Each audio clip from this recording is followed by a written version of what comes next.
What's up, guys? I'm Nobody Special. We're getting mixed signals from Beijing, as on one hand, they swear up and down that they're not going to bail out Evergrande, but on the other hand, today they're asking state government-owned agencies to pretty please step in and buy Evergrande's assets. So which one is it? You ready? Hit it.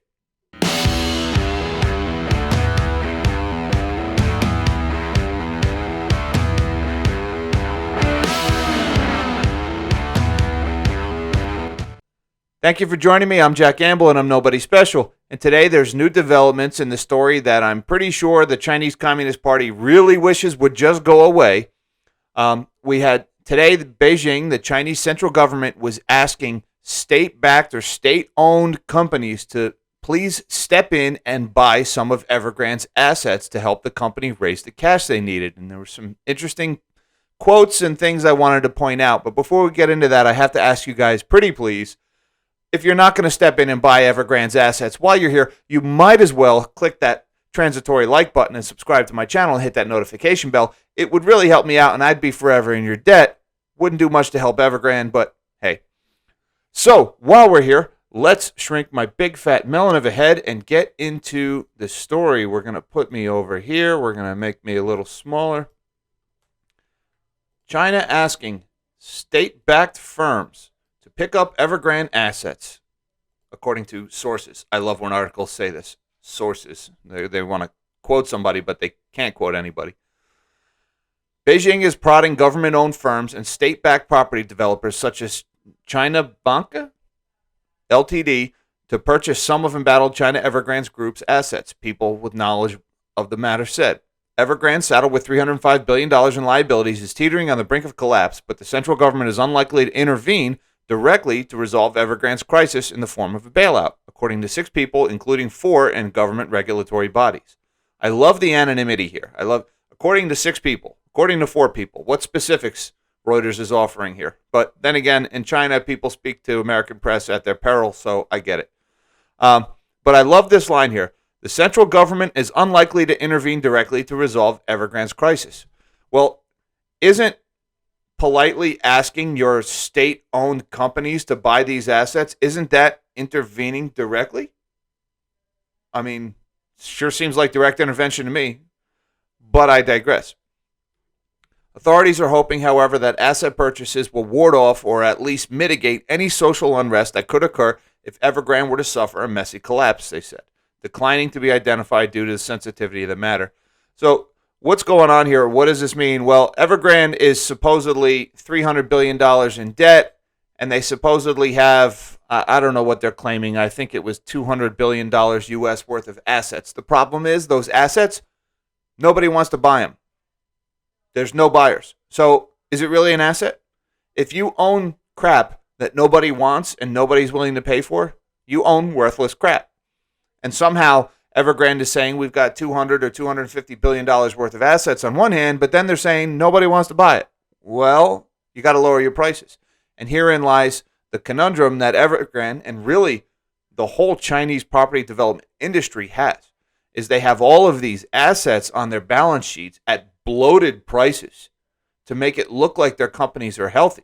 Problem is they can't sell them for what they're claiming, which means they need to astronomically lower their prices in order to entice buyers. The problem with that, when you lower your prices, you automatically devalue the rest of your assets, right? What's the first thing you do when you're looking at buying a house? Is you look at the comps, right? You look at what other houses in the neighborhood are selling for. If you want to list your house, you're going to look at the comps. You're going to look at what other sellers are getting for their place. Well, if Evergrande goes and starts astronomically lowering their prices to finally attract some buyers for their worthless assets, they're going to find that just the act of doing that, they're going to devalue all their other assets. And all the other property developers who are also in similar positions, who have big payments due for debt that they took out to build assets that they're having trouble selling, if Evergrande goes and fire sales all of their stuff, lowering the prices, it's going to cause other developers to have problems because now they're in hot water and they can't make their debt payments.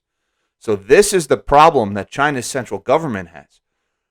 On one hand, it's very popular for them to say, we're not going to bail out Evergrande This company made this problem. They're left to deal with it, right? It's very popular to say that. On the other hand, we're going to let the housing market collapse. The market where 90% of our citizens have the entirety of their life savings invested in. Ooh, well, that's tough. And again, if you're Chinese central government, you've been saying homes are for living in, not for speculating. And we're going to make sure that people can afford homes. Well, if you're going to make sure people can afford homes, I guess what you're saying is you're going to bring down home prices? Well, if you're going to bring down home prices, that might not be too popular with the 90% of your population that has all of their net worth invested in their home prices. Well, that's what China says they're going to do. So they're walking this tightrope right now. And I really don't know how they're going to pull this off, but let's see what develops. Now, I want to shrink me again because I want to get into a couple of more things I read today about this situation. This is kind of what we're getting at with how the Chinese central government has promised to make housing affordable, right? PBoC, that's the People's Bank of China, think Chinese Fed, vows to ensure healthy property market. Evergrande update. Now, that sounds very reassuring, and that's what the market took it as reassurance that Beijing was not going to let Evergrande fail. But that's not what they said. What they said is they're going to ensure a healthy property market. And who defines what a healthy property market is? Right? Is a healthy property market where the average home costs up to 46 years of the average salary? That's not a healthy property market. Is it healthy property market more like we have here in the States where the average home is closer to like 5 to 7 times the annual household income? Well, that's a big drop from where houses are in China right now. And is that what the People's Bank of China is telling people? That don't worry, we're going to ensure a healthy property market. We're going to crash the value of your asset that you've placed the entirety of your net worth in. So I just want to read a little bit through this article. Chinese authorities are striving to signal to traders that whatever happens to China Evergrande Group, its debt crisis won't spiral out of control or derail the economy. That is a promise that Chinese authorities cannot keep. Okay? They cannot keep that. That at this point, China's property bubble is so grotesquely overinflated that it is beyond their control. Just this week, the People's Bank of China pledged to ensure a healthy property market and protect home buyers. Notice they didn't say protect home owners. They said protect home buyers. The central bank also added a net 100 billion yuan or $15.5 billion of liquidity into the banking system on Tuesday, the 8th day of injections and the longest streak since December, while a local media commentary said China can expand fiscal policy if needed to spur growth. Now that's important. China's central bank is still injecting cash into the market. All right, so one of the things I've talked about in some of my previous videos is that as a housing crisis develops and as this collateral that's used for interbank lending becomes more and more worthless, fewer banks are willing to lend to each other because nobody wants to be holding that worthless collateral in the event somebody can't pay, right? Nobody wants to be the next Evergrande. And if you take mortgage-backed securities as collateral for a big loan, you're basically putting yourself in the real estate business.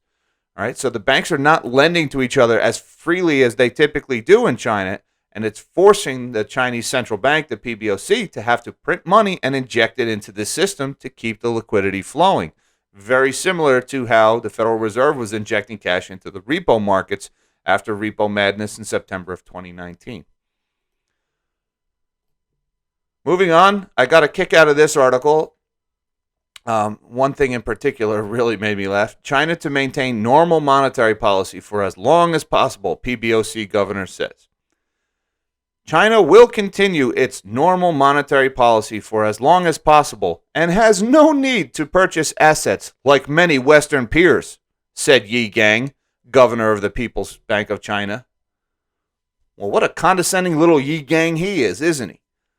China will continue its normal policy and has no need to purchase assets like many Western peers. Right, no need to purchase assets. Forget that article that I just read that said they're injecting $15 billion at a time into their markets to ensure lending happens, right? Forget the article before that where the Chinese government is basically telling government-owned companies to go buy assets from Evergrande. Now we have this little Yi Gang PBoC governor says, not like the Western countries where they need to buy assets. No, we're far superior than that, says Yi Gang, governor of the People's Bank of China, soon to be owner of 50,000 newly constructed, soon to collapse vacant condos all over China. Anyways, I got a kick out of that. And this is the propaganda machine in China and the Communist Party people. Like, when in doubt, when you've got mud on your face, throw shade at the West. That's what they do. All right. When these people are projecting weakness, or when something bad happens, the first thing they're going to do is divert your attention over at the West. All right. So I thought this was funny. Yi Gang and his little quote about asset purchases. And here's a headline: China adds $71 billion in cash in the past week to calm nerves. Again, that flies in the face of Yi Gang's statement, where there is no need to purchase assets like many Western peers. And here they are injecting capital into the banking system, which basically is temporarily purchasing assets. Yes, it is, Yi Gang. That's what you're doing. You're making repo loans. You're buying mortgage-backed securities, buddy, whether you want to admit it or not. And this article, of course, really, really grinds my gears, and I have to mention it. Again, when Yi Gang and all these Communist Party officials are in the press praising the almighty CCP and the people's government and how they're so benevolent and the common prosperity. I love that phrase, common prosperity, right? They so commonly prosper in China, just like Evergrande chairman, I'm going to try to pronounce it, I apologize, Hui Ka-yan, who's been paid $8 billion in cash dividends while Evergrande piled on debt. And there he is now. There's Mr. Hui. I'm sorry if I'm mispronouncing it. There's the guy who collected $8 billion US in dividends from Evergrande. Now, I want to point out, Evergrande never suspended its dividend. Okay? So this guy continued as chairman of the company to pay himself, because he's a major shareholder, he continued to pay himself dividends with cash that was extorted from his employees via the Evergrande wealth management products. Remember, we talked about in other videos how the Evergrande company officials were basically threatening their employees with withholding bonuses, with negative performance reviews, if they didn't purchase these wealth management products. And some of these employees had to go to family and relatives and friends for money to buy these wealth management products in order to maintain their standing with the company. The company took their money knowing they couldn't pay them back.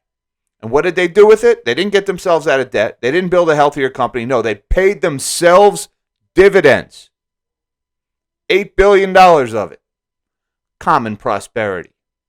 The People's Republic. Oh, the Chinese tree and the nest where they all get together and they share. And it's not like those greedy capitalist pigs in the West, right? No, they're the beautiful communist shining example of cooperation and not greed, but the common good, right? This guy is all about the common good. It's really easy to talk up the common good while you're collecting $8 billion in dividends that you extorted from your employees and their families. Again, that story really rubbed me the wrong way. So, in a nutshell, the Evergrande story, it's not done yet. All right. It hasn't been making big headlines lately right now, but Evergrande missed their payment last week that was due on their bonds. And I would just add, that was an interest-only payment. All right. Making that payment would not have reduced their debt burden one bit. They only missed an interest payment. So they're now in the 30-day grace period for that missed payment. They have another payment coming up this week, I think for $50 billion US. They're probably going to miss that and enter their 30-day grace period for that. You have the Communist Party in China is basically trying to force state-owned companies to buy things like soccer stadiums and unfinished apartment buildings, right? To try to, what they're doing, okay, is they're trying to get government companies to overpay for these assets so Evergrande can make some of their payments and not piss off so many people, because again, what Communist Party rulers fear more than anything is social unrest. So they're trying to appease the people that Evergrande owes money to without collapsing the whole house of cards that is the Chinese property market. And they're doing that by trying to force state-owned companies to way overpay bloated prices for these worthless assets that Evergrande can't sell to anybody else. We don't know if these companies are going to play ball or not. They probably will because they're state-owned companies, which basically means they're part of the government. And if state-owned companies are buying up the assets at bloated prices, well, folks, that's a bailout. All right, that's basically what the Federal Reserve did in the housing crisis here in the U.S., right? Is they bailed out, they bought up all of those mortgage-backed securities. So, again, Mr. Yi Gang, with your condescending little swipe at the West saying, we don't need to buy up assets, like the people in the West do. Yeah, you do. Yeah, you do. That's exactly what you're doing.